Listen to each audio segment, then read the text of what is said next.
Ce produit génère 12 000 € de chiffre d'affaires par mois. C'est plutôt solide, mais regarde surtout sa note, 3,8 sur 5. Les commentaires sont catastrophiques, c'est moche, c'est nul, ça casse, et pourtant les gens l'achètent quand même. Et ça, c'est souvent une belle opportunité quand on est débutant. La plupart du temps, on pense qu'il faut réinventer la roue ou lancer un produit révolutionnaire pour réussir. Eh bien, c'est faux, c'est assez long et ça peut coûter très cher. Alors, l'option qu'on va voir aujourd'hui est beaucoup plus maligne et pragmatique. On va repérer un produit qui se vend déjà super bien, utiliser l'IA pour comprendre ce qui cloche avec ce produit et pourquoi les gens ne l'aiment pas, puis simplement corriger les problèmes pour vendre notre version corrigée. C'est un peu du braquage de niche. On ne va rien deviner du tout, on va simplement reprendre ce qui existe déjà et corriger les problèmes. On va donc voir 3 étapes. La première, ce sera de trouver une cible, donc un produit qui se vend déjà mais qui a de mauvais commentaires. La seconde sera de comprendre ce qui cloche avec ce produit et de comprendre les besoins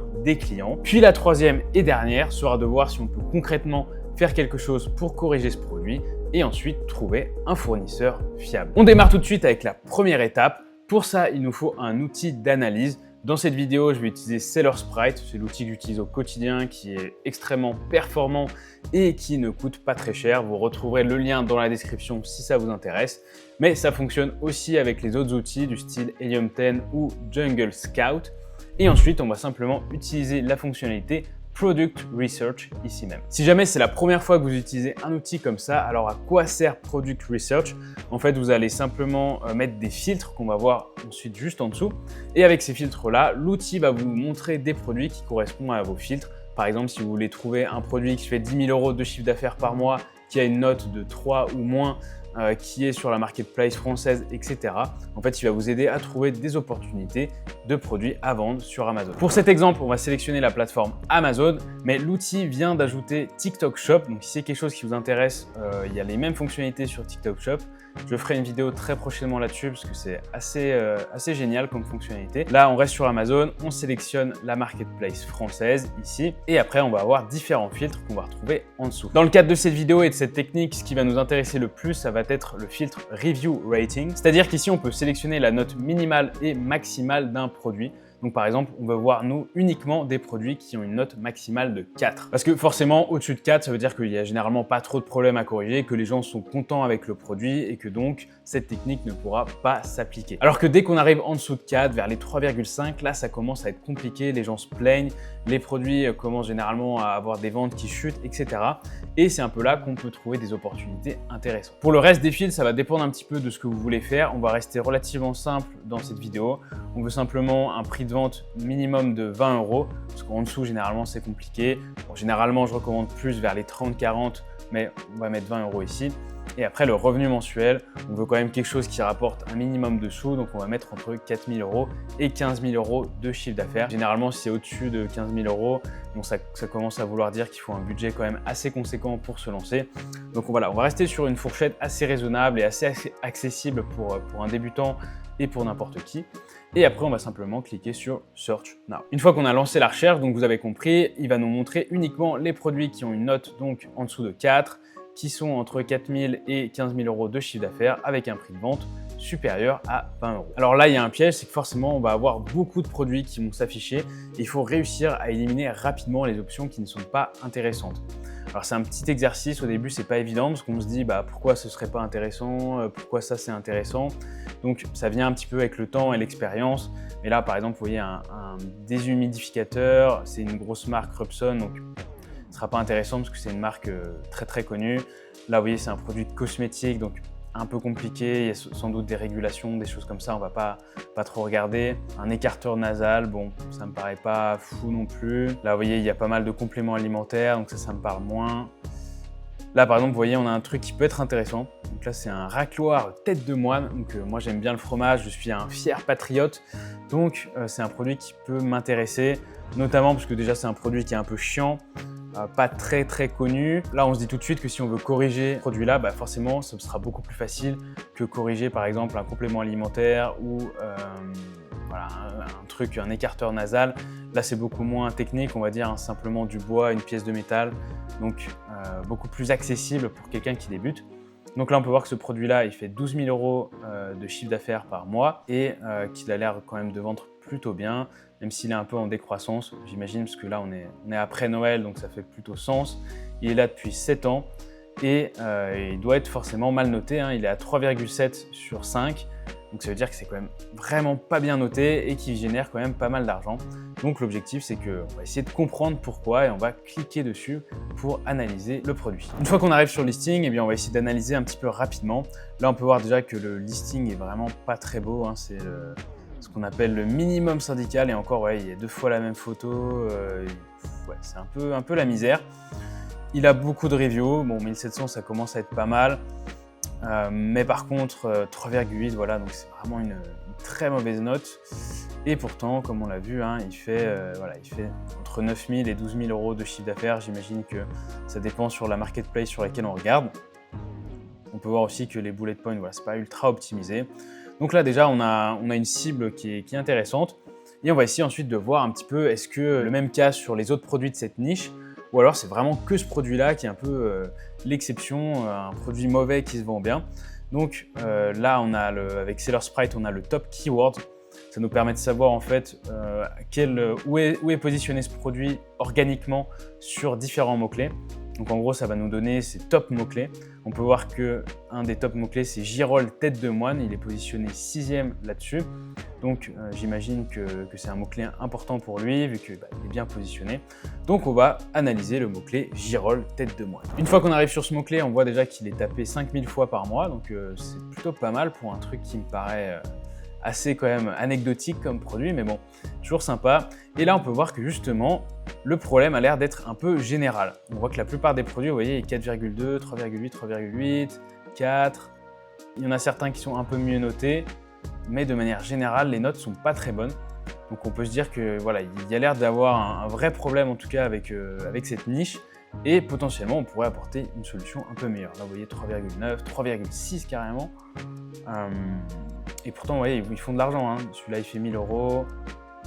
Là, je vais en ouvrir 2-3 pour vous montrer justement qu'on regarde rapidement. Par exemple, on a celui-ci qui a une note de 4, donc qui n'est pas très bonne, qui a uniquement 22 reviews. Et pourtant, il est choix d'Amazon. Et si on regarde, bon voilà, il fait 1000 euros de chiffre d'affaires par mois. C'est pas énorme, mais à mon avis, il gère pas bien son stock non plus, parce que là, il reste qu'un seul exemplaire. Donc, on va dire qu'il fait un peu plus de 1000 euros.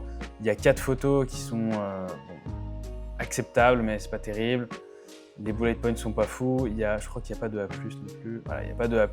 Les gens se plaignent du truc. Donc, intéressant aussi à analyser. Et ensuite, on a celui-ci, Steel Blade. Là, vous voyez, on a 88 reviews, donc c'est un peu plus, mais ça reste pas énorme. Une note de 3,8. Et pourtant, pareil, il fait quand même pas mal d'argent. Ouais, il fait plus de 1000 euros par mois. Donc ça reste quand même pas trop mal pour un petit produit comme ça. Il a 4 bullet points qui sont nuls à chier. 3 photos qui sont pareil, pas vraiment folles. Donc on gratte quelque chose. Ah oui, on peut voir aussi que le titre est horrible. Je sais pas, ils ont mis un numéro de série devant, c'est une catastrophe. Bref, à partir de là, on peut déjà faire une première conclusion, c'est que c'est une niche où il y a une certaine demande. Voilà, c'est pas une très grosse niche, c'est une petite niche tranquillou pilou. Et en plus d'avoir de la demande, les produits ont l'air de se vendre malgré le fait qu'ils aient vraiment des notes catastrophiques. Généralement, en dessous de 4, c'est vraiment pas très bon. Donc là, 3,8, on a vu tout à l'heure 3,6. Et pourtant, c'est des produits qui se vendent. Donc là, il y a quelque chose à faire. Ça veut dire que mécaniquement, si on arrive avec un produit qui corrige le problème, on est au bon prix de vente et on a un listing qui est un peu plus sexy que ce qui se fait déjà, ce qui ne devrait pas être très compliqué, on est quasiment sûr de faire de l'argent avec ce produit de manière relativement facile. Alors dans cet exemple-là, ce ne sera pas un produit qui nous rendra très riche parce qu'on l'a vu, ça reste des volumes qui sont assez faibles et probablement, voilà, ce ne sera pas un produit qui va rapporter énormément d'argent. Mais finalement, la même technique s'applique dans d'autres niches et ça aurait pu très bien être un produit où ils font tous 15 000 euros de chiffre d'affaires par mois. Bon, là, c'est pas le cas, on voit que c'est une petite niche.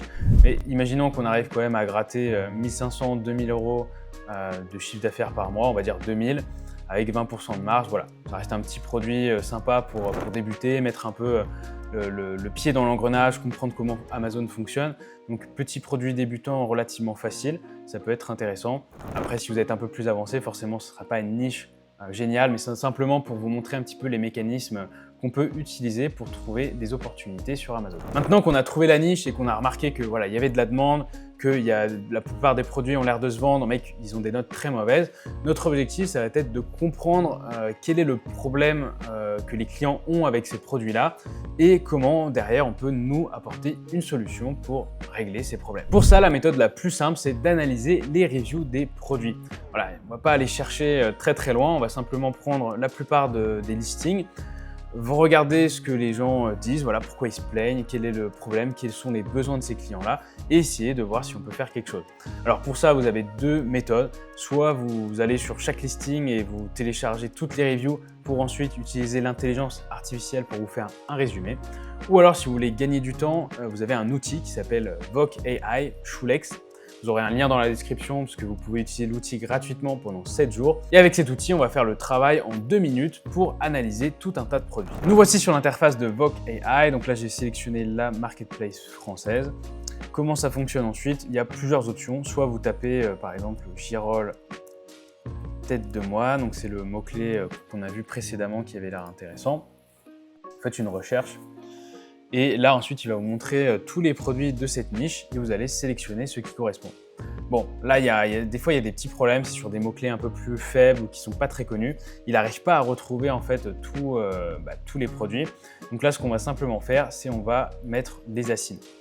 Donc là, très simple, on retourne sur notre page ici.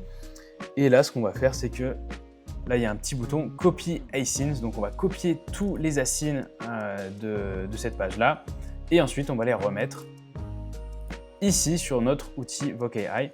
Donc là, j'ai mis tous les asins, on va lancer la recherche et après, je vais quand même vérifier manuellement que tout corresponde à ce que je veux. Donc là, vous voyez, il en manque un petit peu, donc on va les sélectionner, tac. Et ensuite, on va simplement enlever ceux qui ne correspondent pas à ce qu'on veut. Donc par exemple, ceux-là, ça ne correspond pas vraiment au produit. Donc on ne va pas les inclure, on va simplement sélectionner tous les autres. Là, on peut voir qu'on a sélectionné une bonne vingtaine de produits. Ça devrait être relativement suffisant pour comprendre. Et là, on va simplement lancer l'analyse AI Analyze. Après avoir attendu quelques instants, l'outil va vous générer un rapport complet avec justement tous les produits pris en compte. Et là, vous allez voir, il y a différentes sections qu'on va regarder rapidement ensemble. Là, on peut voir qu'il a analysé une centaine de reviews. Bon, c'est pas énorme, mais c'est le minimum. Là, on est sur la marketplace française, donc j'imagine que c'est là où il n'y a pas forcément le plus de reviews. Si on voulait avoir un peu plus de données, on pourrait regarder sur la marketplace peut-être allemande, anglaise ou des marketplaces un peu plus grosses pour avoir plus de données. Là, il va nous donner un peu le profil des clients, donc pourquoi les gens achètent le produit. Donc, il y a des gens qui l'achètent pour faire un cadeau, pour Noël, etc. Mais ça, c'est pas trop ce qui nous intéresse là. Là, vous allez avoir le scénario, donc pourquoi les gens utilisent le produit. Donc, on peut voir que voilà, on a dit c'est pour faire des cadeaux. Il y a aussi pour faire un setup pour une sorte de plateau à fromage, etc. Et là, c'est ce qui va nous intéresser le plus, c'est les reviews négatives. Donc, on peut voir qu'il y a 30% des reviews négatives qui concernent la lame qui arrive, qui se tord ou qui se casse, qui est donc un vrai problème. Quand on a une râpe à fromage, si le truc se casse, ça fait un peu chier.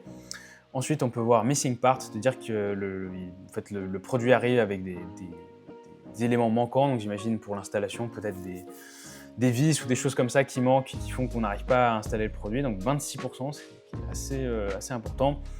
La qualité qui est mauvaise, 23%. Et ensuite, la cloche en plastique qui arrive cassée, pareil, une vingtaine de pourcents. Là, on peut voir que ça fait quand même beaucoup de problèmes au niveau de la qualité du produit en soi. Et c'est des problèmes qui sont relativement faciles à résoudre. Voilà, donc les pièces manquantes, bon, il suffit de vendre un produit avec toutes les pièces à l'intérieur. Ça ne me paraît pas extrêmement compliqué à résoudre comme problème. Et après, c'est des problèmes plutôt au niveau de la qualité. Ça, j'imagine également qu'on peut faire quelque chose là-dessus. Juste en dessous, on va retrouver les commentaires positifs cette fois. Là, on peut voir que ça coupe le fromage, c'est facile à utiliser.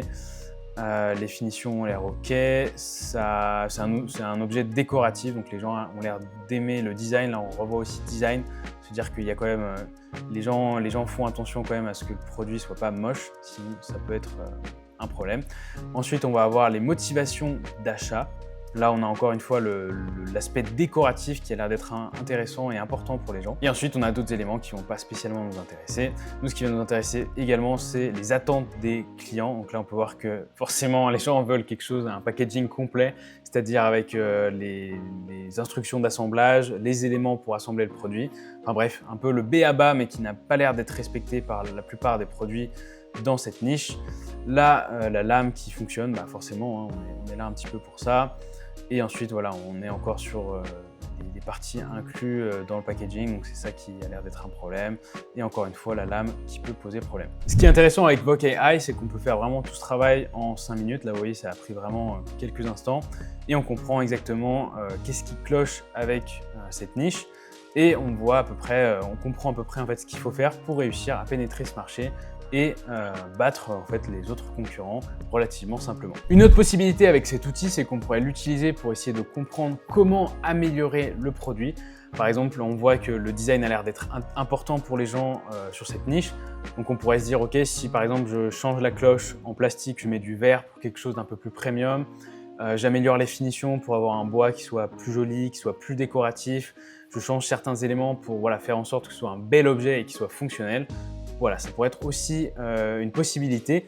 Mais là, dans le cadre de cette vidéo, on a dit qu'on voulait rester vraiment simple. On n'essaye pas de rendre le produit meilleur ou quoi que ce soit. On veut simplement résoudre le problème numéro 1 qu'ont les gens, c'est-à-dire la qualité. Et là, on se rend compte que voilà, on a simplement à rendre le produit plus fonctionnel, pas oublier des parties dans le packaging, mettre des instructions à l'intérieur du packaging et avoir un listing qui soit plus joli et qui montre l'aspect décoratif et robuste du produit pour simplement battre quasiment toute la concurrence. Alors je sais, vous pouvez peut-être être sceptique en vous disant comment on va battre la concurrence si on arrive avec pas beaucoup de reviews et qu'on a un produit qui est similaire. En fait, c'est relativement simple, c'est que si vous avez, on va dire, vous mettez Vine, vous utilisez le programme Vine, vous obtenez 30 reviews dès le départ, que vous êtes à 4,5, c'est-à-dire meilleur que tous les autres, et que vous avez un bon prix de vente, vous allez mécaniquement les rattraper. Votre publicité coûtera moins cher parce que vous aurez généralement un taux de clic qui sera meilleur et un taux de conversion qui sera meilleur. Et au final, de fil en aiguille, sur un temps qui peut être relativement court ou long en fonction des marchés, eh bien vous allez rattraper les autres et vendre plus que sur du long terme. Après, ce sera à vous de mettre en avant ces arguments sur votre listing. Par exemple, sur l'image principale, si on veut mettre en avant l'aspect décoratif, il faudra travailler autour de ça. Ou alors si on veut mettre en avant l'aspect robuste et solide, voilà, qui soit bien fonctionnel, peut-être qu'on pourra aussi, on aura des façons de le faire, que ce soit sur les images ou dans les bullet points, pour justement répondre aux objections des clients dès leur première impression sur votre produit. Ensuite, les étapes d'après qu'on ne va pas couvrir dans cette vidéo, ce sera de commencer à faire du sourcing, voir si effectivement on peut réussir à trouver des produits similaires mais plus robustes et qui soient plus qualitatifs. Et également commencer à regarder les calculs de rentabilité pour voir combien de marge on pourrait obtenir en vendant ce type de produit. Voilà pour cette technique un peu différente. Là, on a pris le cas d'une râpe à fromage, mais ça aurait pu, on aurait pu prendre vraiment n'importe quoi d'autre. Comme je l'ai dit, le plus important, c'est d'essayer de trouver des cibles qui soient intéressantes où vous pouvez apporter quelque chose de concret. Généralement, essayer de sélectionner des produits qui soient pas très sexy et des niches un peu camouflées comme celle-ci qui a l'air plutôt intéressante. Donc si on peut faire un petit récap de la vidéo, la première étape, c'est d'utiliser un outil pour trouver des produits qui sont mal notés mais qui se vendent correctement. La deuxième étape, c'est d'analyser les commentaires de cette niche ou du produit pour comprendre qu'est-ce qui cloche, pourquoi les clients n'aiment pas ce produit et comprendre les vrais besoins clients. Et la troisième étape, c'est de voir si on peut apporter concrètement une solution à ce produit-là. Par exemple, si ça avait été un produit high-tech, ça aurait pu être un peu plus complexe. Et après, forcément, les étapes d'ensuite, calcul de profitabilité, le sourcing, etc. qu'on ne couvrira pas dans cette vidéo, mais peut-être sur une prochaine. C'est tout pour cette vidéo, j'espère que ça vous aura plu. Si vous êtes intéressé par l'outil Voke AI, vous aurez le lien avec 7 jours gratuits dans la description. Et pareil pour Seller Sprite, si vous avez envie d'apprendre à utiliser l'outil, j'ai même fait une petite formation gratuite. Il y aura un lien, un kit de démarrage dans la description. Je vous mettrai le meilleur prix possible pour cet outil et je vous expliquerai concrètement comment l'utiliser avec toutes les fonctionnalités qu'il y a. Donc profitez-en, par ici dans la description. Et si jamais vous voulez vous former parce que vous n'avez rien compris à cette vidéo, que ça vous paraît trop compliqué tout ça, eh bien on a aussi un programme complet de A à Z où on vous montre comment lancer votre entreprise et démarrer à vendre sur Amazon FBA. N'hésitez pas à mettre un petit pouce bleu et à vous abonner pour ne pas manquer les prochaines vidéos. On se retrouve très bientôt. cassez-vous.